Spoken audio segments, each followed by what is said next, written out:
유학생인 제게 최근 반갑기도 하고 조금은 재미있는 일이 생겼어요.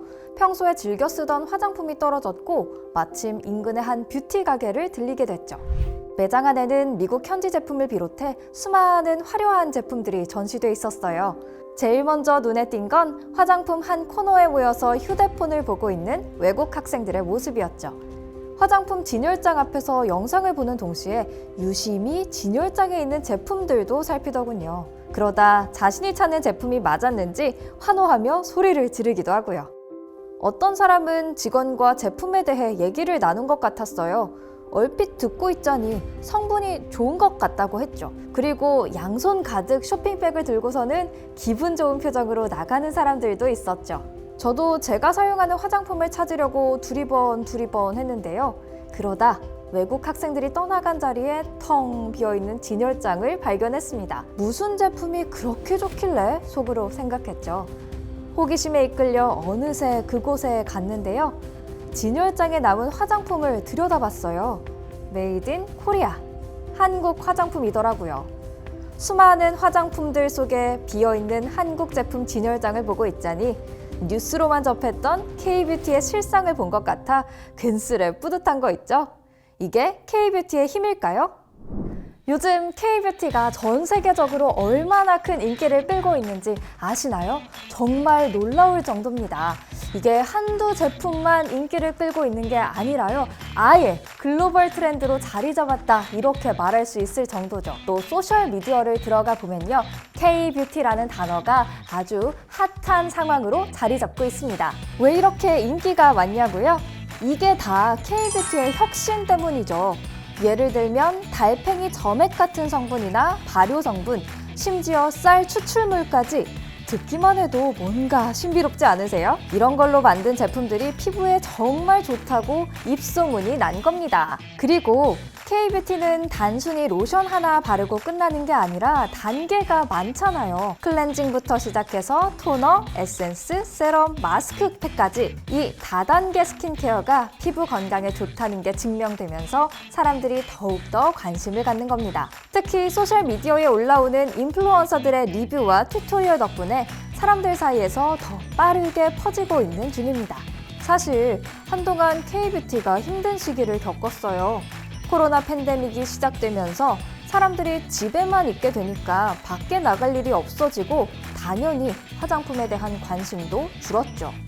그래서 어떤 사람들은 K-뷰티의 황금기는 끝났나 보다 하고 생각을 했는데 그 예상이 완전히 빗나갔어요. K-뷰티는 다시 돌아왔거든요.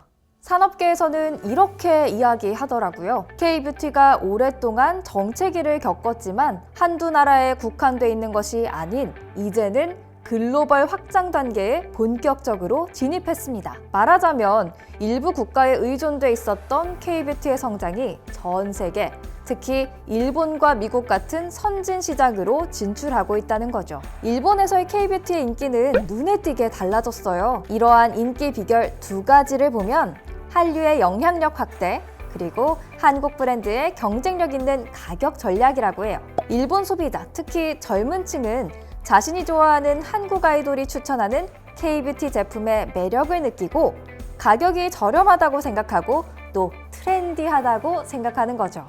미국에서는 K-뷰티가 틈새 시장에서 주류 현상으로 완전히 전환됐다는 평가를 받고 있어요.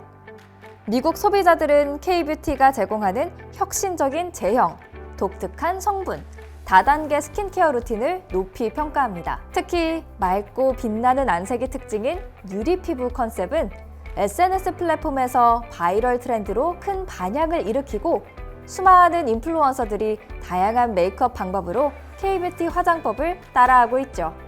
동남아시아는 어떨까요? 동남아시아는 베트남, 인도네시아, 태국 등 소비자들의 뜨거운 관심을 받으며 K-뷰티의 중요한 시장으로 떠올랐습니다.